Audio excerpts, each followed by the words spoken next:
Online कक्षा में आप सभी का स्वागत है। आज मैं यहाँ लेकर आया हूँ कक्षा 11 के लिए विषय व्यापारिक संगठन के अंतर्गत अध्याय 3 व्यवसाय की स्थापना। व्यवसाय की स्थापना जैसे कि व्यापारिक संगठन के अंतर्गत आज ये टॉपिक है कि यदि कोई व्यक्ति किसी व्यापार की स्थापना करना चाहता है तो उसके लिए सबसे पहले किन किन बातों पर विचार करना आवश्यक है, क्योंकि बिना विचार करे, बिना कोई नीति बनाए ऐसे व्यवसाय आरंभ नहीं किया जा सकता।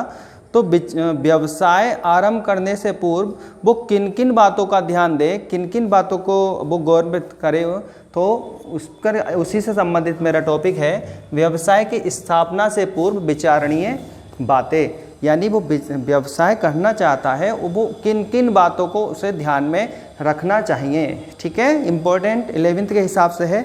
जब से इसमें सबसे पहला है जो सबके से ज़्यादा महत्वपूर्ण है, आप व्यवसाय करोगे ऐसे ही कुछ भी सोचोगे ना, सबसे पहले क्या सोचोगे? सबसे पहले यही सोचा जाएगा कि व्यवसाय करना कौन सा है। यानी पहला हेडिंग है व्यवसाय का चुनाव। व्यवसाय का चुनाव, सबसे पहले आप यही सोचोगे कि व्यवसाय करना कौन सा है। ठीक है, पहले सोचोगे व्यवसाय करेंगे, अब कौन सा करेंगे? बहुत सारे व्यवसाय हैं, तो व्यवसाय का चुनाव सबसे पहले यही आता है कि व्यवसाय का चुनाव कौन सा करें। तो उसके लिए हमें कुछ बातों का ध्यान रखना है। जैसे सबसे पहले व्यवसाय के चुनाव करते समय रुचि, यानी व्यक्तिगत रुचि। व्यक्तिगत रुचि का मतलब है कि उस व्यक्ति को जो व्यापार आरंभ करना चाह रहा है उसकी किस कार्य करने में रुचि है, कौन से कार्य करने में रुचि है, कौन से व्यवसाय के बारे में वो जानता है। क्योंकि यदि उसकी वो रुचि है उसकी किसी दूसरे व्यवसाय में और करता है वो दूसरा व्यवसाय, तो जानता ही नहीं होगा वो उसके बारे में कैसा है, क्या चलाना है, और इंटरेस्ट उसे आएगा ही नहीं कार्य में, वो आनंद उसको आएगा ही नहीं, तो उसका व्यवसाय सफल नहीं हो पाएगा। तो व्यक्ति के लिए सबसे ज़्यादा जरूरी है कि उसे इंटरेस्ट किस चीज़ में आता है, उसकी रुचि किस विषय में है। क्योंकि जिस विषय में उसकी रुचि है, जिस कार्य में उसकी रुचि है, वो उस कार्य को और व्यवसाय से और कार्यों से ज़्यादा अच्छे तरीके से कर सकता है। दूसरा है रुचि के अलावा ये भी बहुत जरूरी है योग्यता। योग्यता का मतलब है कि क्या वो उस व्यवसाय को चलाने के योग्य है। व्यवसाय तो चालू कर दिया, स्थापना कर दी, लेकिन पता चले उस व्यवसाय को चलाने के लिए वो योग्य ही नहीं है, वो जानता ही नहीं है उसके बारे में ये क्या है। और यदि कुछ व्यवसाय ऐसे भी होते हैं जिसके लिए अलग से प्रोफेशनल कोर्स या कुछ डिग्री विग्री आदि लेनी होती है, तो वो योग्यता उस पर है ही नहीं और उसने व्यवसाय आरंभ कर दिया, तो आप खुद सोचिए कि क्या योग्यता के बिना उसका व्यवसाय सफल हो पाएगा। व्यक्ति जिस चीज़ में निपुण है, जिस चीज़ में योग्य है, जिस कार्य में, उसी कार्य को तो वो अच्छी तरीके से कर सकता है, या उस कार्य को अच्छी तरीके से कर सकता है जिसके लिए वो योग्य ही नहीं है, जिसे वो कर ही नहीं पाएगा। तीसरी चीज पूंजी, यानी कि पूंजी की मात्रा। पूंजी की मात्रा, अब मेरा मन तो है कि मैं ये व्यवसाय कर लूं, लेकिन उसके लिए हो सकता है ज़्यादा पूंजी की आवश्यकता हो, तो मुझे व्यवसाय का तो मैं उसमें योग्य भी हूँ, उसमें मेरी रुचि भी है, लेकिन मेरे पास पूंजी नहीं है, तो मैं उस व्यवसाय को कर ही नहीं पाऊँगा। ये सारे टॉपिक एक दूसरे से रिलेटेड हैं, इन्हें एक दूसरे के साथ होना जरूरी है, अन्यथा व्यवसाय सफल नहीं हो पाएगा। मैं उसमें रुचि भी रखता हूँ, योग्यता भी है, लेकिन पूंजी नहीं है। अब मुझे पूंजी की व्यवस्था कैसे करनी है, क्या करनी है, ये सारी बातें मुझे इसके अंतर्गत सोचनी पड़ेंगी। उसके बाद आता है क्षेत्र। क्षेत्र, क्षेत्र का मतलब उस चीज से है, उस स्थान से है कि जहां पर वो वस्तु की डिमांड हो, जहां पर उस वस्तु की डिमांड हो। जैसे मान लीजिए यहां पर इस वस्तु की ज़्यादा डिमांड है और दूसरी वस्तु की डिमांड नहीं है, लेकिन हमने व्यवसाय दूसरी वस्तु का आरंभ कर दिया, तो लोग उसको क्या करेंगे, वो बिकेगा ही नहीं, उसका व्यवसाय सफल हो नहीं पाएगा। क्योंकि अलग अलग क्षेत्र के हिसाब से अलग अलग वस्तुओं की डिमांड होती है और हम उस क्षेत्र में यदि व्यवसाय स्थापित करना है चाहते हैं तो हमें ये देखना है कि जो एरिया है हमने चूज किया है उसमें डिमांड किया है, लोगों की रुचि किस चीज़ में है, किस वस्तु में उनकी रुचि है। तो क्षेत्र भी इसमें विशेष मायने रखता है। और सबसे इंपॉर्टेंट लास्ट इसमें क्यों करता है व्यवसाय? लाभ, और जब लाभ है तो उसके साथ जोखिम भी होगा। लाभ व जोखिम की मात्रा। व्यवसाय में अगर जोखिम ना हो, व्यवसाय में अगर जोखिम ना हो तो कोई भी व्यक्ति बिना सोचे समझे कोई सा भी व्यापार आरंभ कर सकता है। जोखिम का मतलब यह हानि की संभावना से है। हर व्यवसाय में यदि लाभ होने लगे तो कोई भी कुछ भी कर लो, आज ये कर लिया चलो लाभ हो गया, इसे छोड़ो अब दूसरा कर लो। लोग व्यवसाय, सारे तरह का व्यवसाय क्यों नहीं कर पाते? हर व्यवसाय में क्यों उन्हें किस चीज़ का डर होता है? हानि की संभावना। और हानि की संभावना, जो व्यक्ति उस जोखिम को उठाने को तैयार होता है वही लाभ कमाता है, वही उस जोखिम का पुरस्कार है लाभ। तो हम यदि व्यवसाय आरंभ करना चाहते हैं तो हम ये भी देखें कि इसमें आगे चल के जोखिम कितना है या हम कितना लाभ इसमें भविष्य में कमा सकते हैं। क्योंकि व्यवसाय ये नहीं कि 1-2 महीने के लिए भी आगे तक भविष्य तक चलने वाले एक व्यवसाय होता है, इसलिए उस पर सारी बातों का ध्यान रखना है। तो पहला, व्यवसाय का चुनाव करते समय इन 5 बातों पर विशेष ध्यान देना है। दूसरा है प्रारंभिक अनुसंधान। प्रारंभिक अनुसंधान, प्रारंभिक अनुसंधान का क्या मतलब है?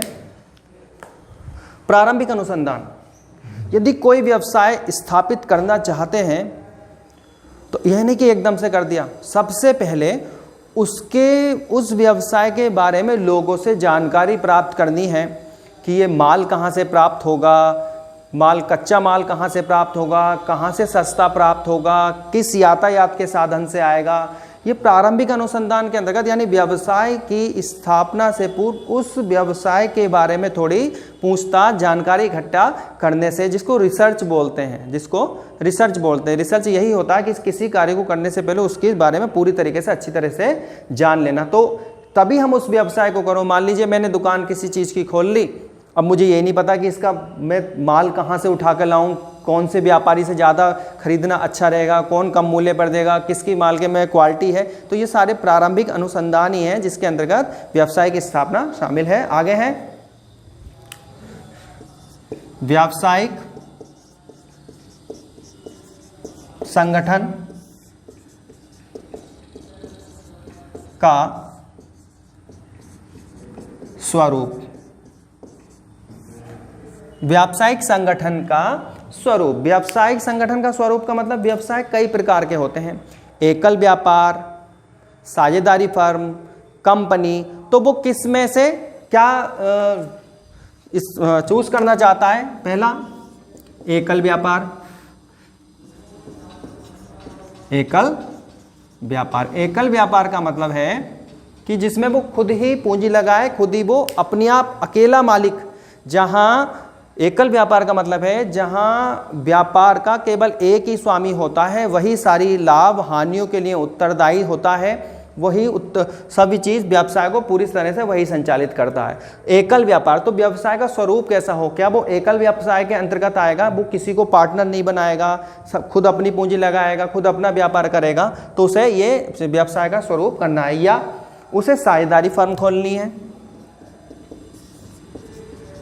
या उसे कई व्यक्तियों से साझेदारी करके व्यवसाय चलाना है।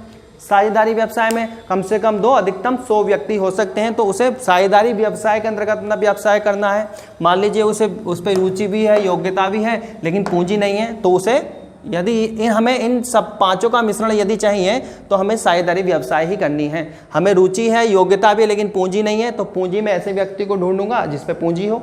तो इस स्थिति में साझेदारी व्यवसाय भी किया जा सकता है। तीसरा, जो बहुत बड़े लेवल का, यदि अधिक मात्रा में पूंजी है, तो वो है कंपनी की स्थापना करके। इस कंपनी की स्थापना अत्यधिक अधिक मात्रा में पूंजी की आवश्यकता होती है। यदि अधिक मात्रा में पूंजी है तो हम कंपनी व्यवसाय भी आरंभ कर सकते हैं। ठीक है, ये तो तीसरा हेडिंग था। उसके बाद चौथा हेडिंग है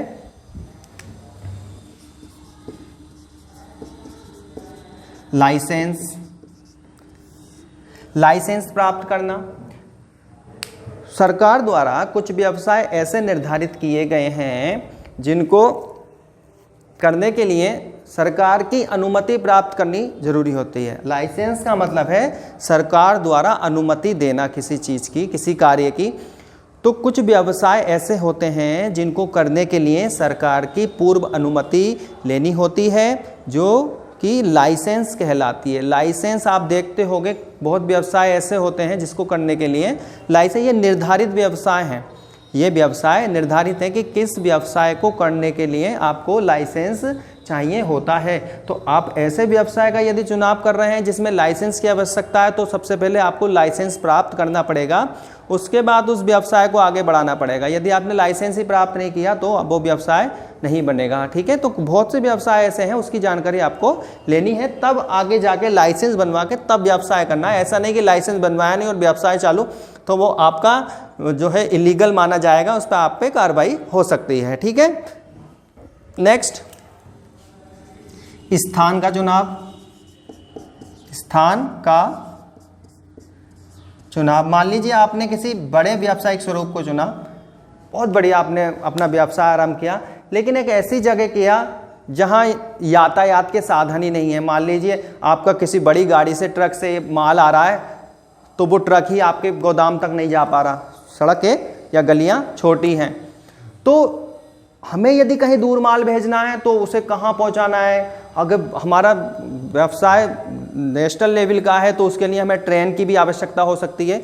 तो कहाँ हमारा व्यवसाय स्थापित हो, कहाँ से हम यातायात के साधन सुगमता से प्राप्त कर सकें, कहाँ हम बाजार की पकड़ में हैं। अब ऐसा भी नहीं हम जंगल में जाके खोल ले, हमें बाजार में ही नहीं, हम बाजार की पकड़ में भी हों, यातायात के साधनों की सुविधाएं भी हों, बैंकिंग क्षेत्र भी उस क्षेत्र में आते हों, डाकघर भी उस क्षेत्र में आते हों, बीमा व्यवसाय भी उस क्षेत्र में आते हों, और लोग मतलब एक वैसे एरिया में हो जहां आबादी हो। ऐसा नहीं कि घने जंगल में वहाँ तो यहाँ स्थान का चुनाव करते समय भी हमें ये बातें ध्यान में रखनी चाहिए। आगे है संयंत्र अभिन्यास। यह संयंत्र से मतलब मशीनरी से है। संयंत्र से मतलब मशीनरी से है। यदि हम ऐसे व्यवसाय की स्थापना करने वाले हैं जहां पर संयंत्र की स्थापना हो, संयंत्र की आवश्यकता है, तो संयंत्र कहां से लिए जाएंगे, मशीनरी कहां से ली जाएगी, वो स्थापित कैसे की जाएगी, उसके बारे में ये सारी जानकारी हमें पहले ही कर लेनी चाहिए। संयंत्र अभिविन्यास का मतलब है कि मशीनों को कहां से प्राप्त करके किस स्थान पर व्यवसाय में स्थापित करना है। ठीक है, आगे है कार्यालय का संगठन। कार्यालय का संगठन कहा जाता है कि कार्यालय व्यवसाय की आत्मा होता है। यानी कि जो भी हम व्यवसाय चला रहे हैं उसको कंट्रोल जो करता है, उसकी देखभाल जो करता है, उस पर नियंत्रण जो करता है, उसके संबंध में लेखा जोखा जो लगता है, वो सारा क्या कौन करता है, कार्यालय ही करता है। यानी कार्यालय को विभिन्न विभिन्न विभागों में बांट दिया जाता है। क्रय विभाग, विक्रय विभाग, पूछताछ विभाग, रोकड़ विभाग, स्टॉक विभाग। ठीक है, बहुत सारे विभाग इसमें हो सकते हैं। तो उस विभाग के अकॉर्डिंग इसको बांट कर वो व्यवसाय का पूरा जो संचालन करता है वो एक कार्यालय के द्वारा ही होता है। तो कार्यालय एक ऐसे स्थान पर होना चाहिए जहां से पूरे व्यवसाय पर, पूरे उस व्यवसायिक क्षेत्र पर निगाह रखी जा सके, देखभाल की जा सके। तो कार्यालय किस स्थान पर हो ये भी बहुत जरूरी है। कार्यालय का संगठन कैसा हो, कार्यालय में कैसे कर्मचारी हो, वो सारी चीजें कार्यालय के संगठन में आएंगी। आगे है बहुत इंपॉर्टेंट, ये भी है, इसके बिना तो कुछ है ही नहीं, कर्मचारियों का चुनाव। बिना कर्मचारियों के क्या कोई व्यवसाय सफल हो सकता है? तो सबसे महत्वपूर्ण बात यह भी है कर्मचारियों का चुनाव। जो उस व्यवसाय को संचालित करने में उस व्यापारी की मदद करेंगे। इसके अंतर्गत सभी व्यापारी कुशल कर्मचारियों की ही नियुक्ति करना चाहेंगे, जो कुशल हों, अपने कार्यों में दक्ष हों, वो योग्यता हो, प्रशिक्षित हो। तो कैसे कर्मचारियों की नियुक्ति चाहिए? वो योग्य हों, जो उस कार्य को करने के योग्य हों, उसमें वो योग्यता हो जो कि निर्धारित है। उस अपने कार्यों को करने में दक्ष हों, वेल वर्ड्स हों, यानी वो बहुत अच्छी तरीके उस कार्य को कर सकते हों, प्रशिक्षित हों, अनुभवी हों। ठीक है, बहुत सारी। तो कुशल कर्मचारी होने से ही व्यवसाय की सफलता निर्भर करती है। यदि किसी संगठन में कर्मचारी कुशल नहीं है तो व्यवसाय सफल हो सकता है क्या? नहीं ना। तो किसी भी व्यवसाय की सफलता का जो श्रेय है वो कर्मचारियों के चुनाव पर ही है। कर्मचारी हमारे किस टाइप के हैं। ठीक है, आगे है 9वां नंबर, उत्पादन अथवा क्रय नीति। उत्पादन अथवा क्रय नीति। उत्पादन अथवा क्रय नीति। उत्पादन अथवा क्रय नीति, ये दो वर्ड है। उत्पादन, यदि व्यापारी किस चीज का व्यवसाय करना चाहता है तो उसे ये देखना है कि वो कच्चा माल खरीदकर उस वस्तु का उत्पादन स्वयं अपने यहाँ करे, यानी उसको कच्चा माल खरीद कर खुद उत्पादन करे, या वो किसी दूसरे व्यापारियों से निर्मित माल खरीदे। निर्मित माल, या तो उत्पादन खुद कच्चा माल खरीद के निर्माण करे, या निर्माण किया हुआ माल किसी दूसरे व्यापारी से खरीदे। तो उत्पादन अथवा क्रय नीति का मतलब यही है। यदि वो उत्पादन करता है तो उसे फैक्ट्री वगैरह की आवश्यकता होगी, उसे स्थान ऐसा हो, जो स्थान के चुनाव में आया था कि जहाँ यातायात के साधन सुगम हो। क्रय नीति के अंतर्गत वो तैयार माल रहता है तो उसे गोदामों की आवश्यकता पड़ेगी, तो उसे भी इस व्यवसाय की स्थापना से पूर्व इन दोनों बातों को ध्यान रखता है, तो उसके हिसाब से स्थान का चुनाव करना है। लास्ट और अंतिम हेडिंग है कुशल प्रबंध व्यवस्था। कुशल प्रबंध व्यवस्था। यदि व्यवस्था ही अच्छी नहीं है, किसी कार्य को करने का ढंग व्यवस्था कहलाता है। यदि व्यवस्था ही अच्छी नहीं है तो जितनी भी मेहनत की है वो सब बेकार हो जाएगी। जितना भी हम यदि माल का निर्माण कर रहे हैं और यदि उसको व्यवस्थित नहीं रख रहे हैं, ऐसे ही कहीं भी डाल रहे हैं, तो वो खराब हो सकता है। कर्मचारियों को हम सही से व्यवस्थित नहीं कर पा रहे हैं, या और भी बहुत बातें हैं, तो पूरे व्यवसाय को व्यवस्थित यदि नहीं कर पा रहे हैं तो व्यवसाय सफल नहीं हो पाएगा। यानी एक कुशल प्रबंध व्यवस्था, ये जिम्मेदारी वैसे प्रबंधकों की होती है, तो वो जो कि उसका पूरे व्यवसाय का मैनेजमेंट करते हैं। ठीक है, तो आज की टॉपिक में हमने यही एक मोटे मोटे पॉइंट लिए थे कि व्यवसाय की स्थापना से पूर्व हमें किन किन बातों पर ध्यान रखना है। कोई भी व्यापारी यदि व्यवसाय करता है तो उसे कम से कम इनमें से कुछ ना कुछ तो सोचना ही पड़ेगा। ठीक है, आज की वीडियो में इतना ही। मिलेंगे अगली वीडियो में, जब तक के लिए धन्यवाद।